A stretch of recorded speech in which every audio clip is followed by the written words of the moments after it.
Good morning. I am here at 306 South Lexington in Holden. Good to sort of meet you, I guess. This will be your first visual of me. So first I'm going to start by panning where we're at. Then I want to pan the outbuilding, backyard, look around everything, look at the foundation, roof, which looks fantastic, but it's a year old, so I kind of expect that. As we go through, I'm going to try to point out things that I think will get called out in an FHA appraisal. So we'll, of course, have our inspection where all kinds of things will get pointed out, and those are negotiable. There's paint chipped here, there's an outlet that doesn't work, things like that, things we can negotiate. Then there's certain items like wood rot, if there are any foundational concerns, those are the types of things, broken windows, that the government is going to absolutely tell us no on. Really like that third week into the transaction when we have the appraisal. So a couple weeks after the inspection. So that gives us time, if we do find something that we're like, this is not going to pass a government appraisal, that inspection is where we say, hey, we need to have this fixed. That way, when we come to the appraisal, the bank comes in here and gives us a clean bill of health. So let's get started. Here is our subject property. I'm in the middle of the street, so luckily it is not a busy street. Nice and quiet. Since I've been here, no one else has. Overall, nice little neighborhood. Big corner lot. This house looks nice, just needs to be painted. That house has got some new siding. It's looking good. This house looks good. This house, once you get around everything, is actually a really nice property. This house is well kept. It's either a new construction or a fully remodeled house just across this lot. So overall, nice little neighborhood. Same thing over there. I kind of did a drive around. You've got some nice houses. That one's got a brand new back deck, some new siding. So overall, seems like an area that people care. Granted, I've never lived in Holden, so I don't know all the neighbors and stuff personally, but siding looks like it's in pretty darn good shape throughout. One thing I would just recommend here, government's not going to call it out, but I think you should have even just a little gutter line here that connects out to this one maybe, or just even goes there, just so water isn't falling off this roof, just down here. 120-year-old house, so we're going to see some cracks. I see some cracks. Overall don't super concern me. As long as they're up and down. Up and down cracks happen when a little bit of shift, if this area gets super wet, concrete is heavy. It is going to eventually settle and separate. So as the ground gets softer, more wet, it's easier for that concrete to fall. So putting some gutters here, then a downspout with an extension away from the home. We do have downspouts throughout the house, but they've got those pathetic little concrete splash blocks, which the water hits, it splashes over there. They're no good. You just need a 4-foot extension right there, just getting it away from the home. We do have a nice positive grade throughout most of the home on the exterior where there's kind of a hill. So if water does hit, as long as it's not sitting, it will flow away from the home, which is what we want for that foundation. See, here's little crack you can see, little bit bigger crack. Really just sealing those with some hydraulic cement just to keep water out of them. And then if we just keep water away from it, I don't think those are going to cause a concern. I think a structural engineer is going to say the same thing. I guess this used to be a front door or a porch, not sure. You can kind of see another crack here. So still pretty up and down, not super concerned, but there's some obvious separation.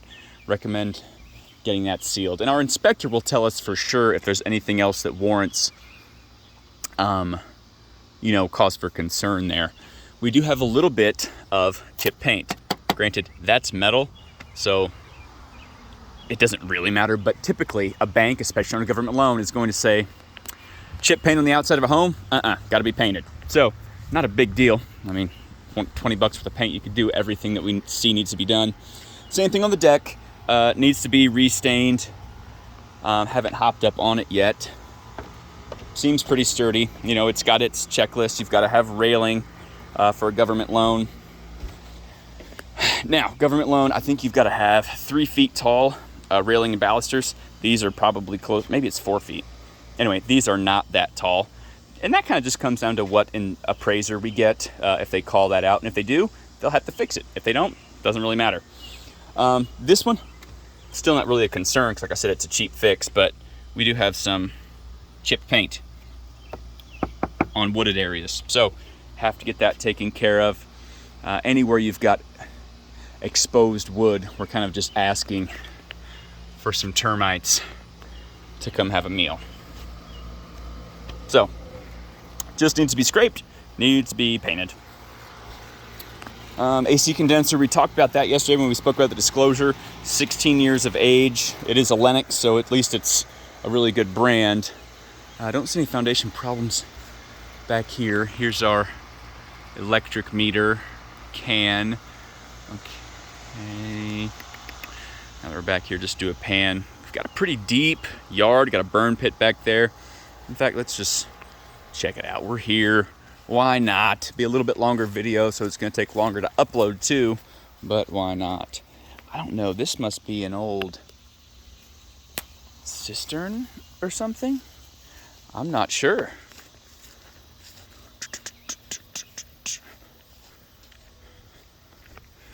So yeah, a super big yard for an in-town house. Huge shade tree. Little porch swing. We're gonna see some things throughout the home. I know we talked about that disclosure, so what does and doesn't stay. But one of the first rules of real estate, if it's here when we're looking at it, it's negotiable. So we see something we love, worst we can do is ask for it. They might say no, but they might say yes. We can never know. You never know when people are selling their house because they're gonna go buy an RV and live on the road. So here's a little pad. It's cracked and destroyed, but it is a firm pad. Let's see if this is unlocked. Sure is.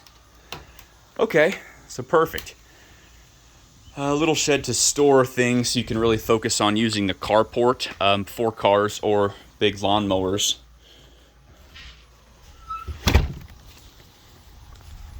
This is just the other deck. I see some supports. It's on cement blocks like it's supposed to be. Probably needs to have a railing around this for government, but we'll see. Same thing here. This one's going to have a railing down this side, I believe because it's above 3 foot tall. So here we've got some old, I'm going to say a scary word, but I promise it's really not that scary. Asbestos siding on the shed structure. So many homes used to use this stuff because it was just good insulation. And even then, it's like, I don't know the number, 0.015% asbestos. But it is what it is. I recommend just leaving it. Okay, some chip paint out here. With an FHA loan, that's not opening. It's really not gonna matter. This is not the structure itself that's being appraised, but if we were to have a USDA loan or a rural development loan, this would be something they inspect. I don't know how to get in. Found it. Okay. All right.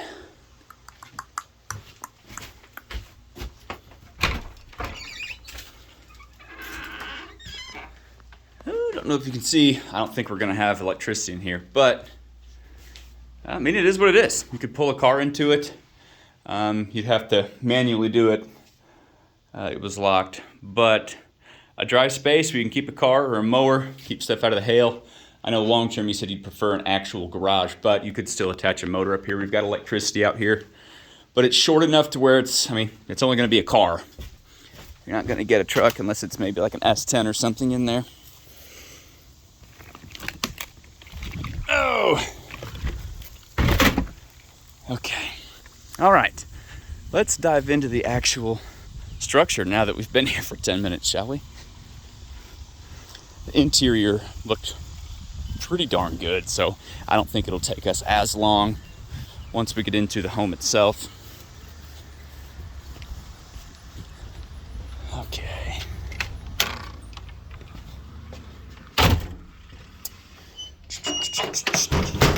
So, probably not quite original. This trim board might be on this transition strip here board, but these are old hardwoods, which might even be underneath this carpet too, which would be awesome.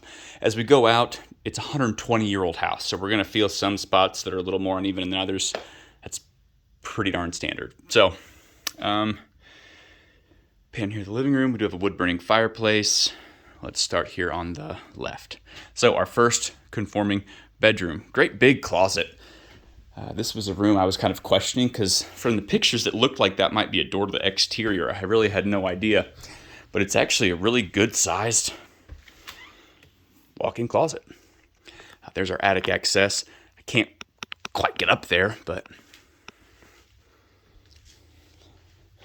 yeah, some cool doors. So some old hardwoods in here, just need to be repainted.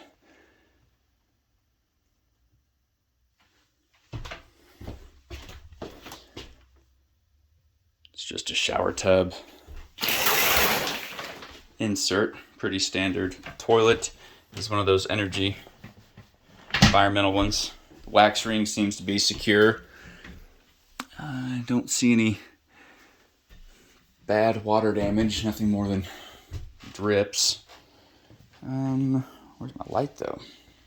Oh, I turned them on. I should know where they are.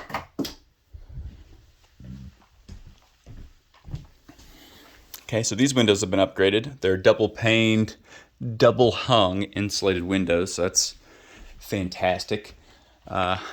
Some wood paneling for the ceiling. Especially in a 120-year-old house, I love to see updated windows. Energy efficiency is going to be one of the biggest things, in my opinion. I mean, it's like an old slate tile.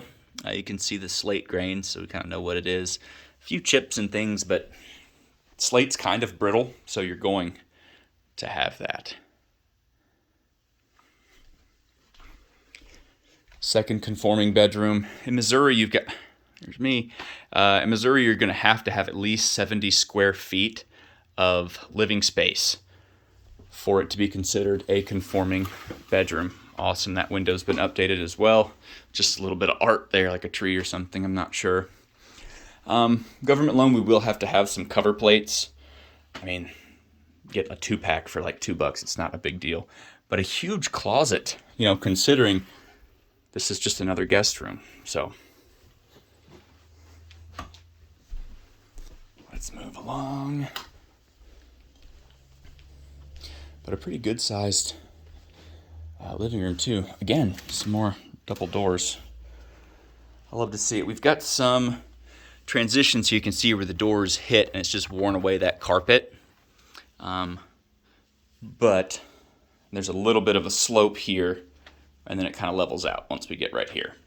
That's just part of whether it was an addition at one time or settling. Kind of is what it is. Some really cool built-ins for the dining room here. Well, let's start here on the left. We've got a computer room / office. This would not be a conforming bedroom, but huge windows. Those would be crazy expensive, but they're good, you know, double paned windows, so you shouldn't have to. Again, some good old hardwood floors with probably an original transition beam. And it's actually still got the old latch. That's cool. That one doesn't latch though. Oh, but this one will not. Unless I'm missing a catch. No, it would. Yeah, there's the latch down there. That's awesome. Okay. I mean, for all of the things that are sometimes hard to inherit with an older home, I love when you're able to keep some of the character. Here's our kitchen. Some really nice updates in here. Kind of a pseudo broom closet, vacuum. It's also, I think, just kind of hiding this piece of ventilation. FHA loan. This is, is this a gas home? I can't remember if we had gas or not from the seller's disclosure.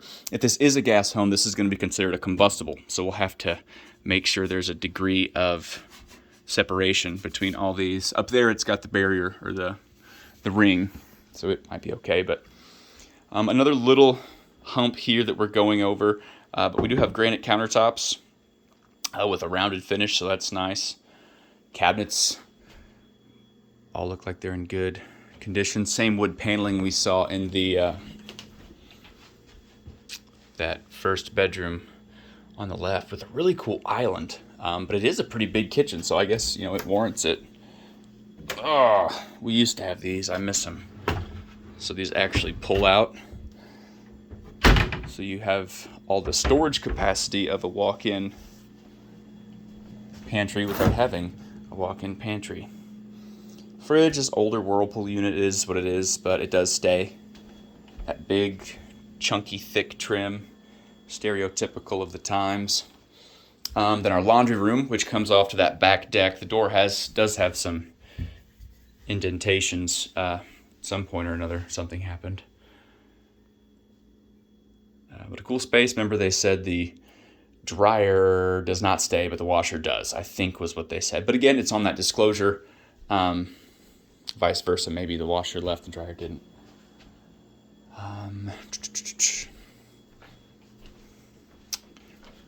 Really cool 3-tier sink here. So you've got your disposal, the extendable, ooh, with some phrase. So it's no spring chicken, but still works. Still works fantastic.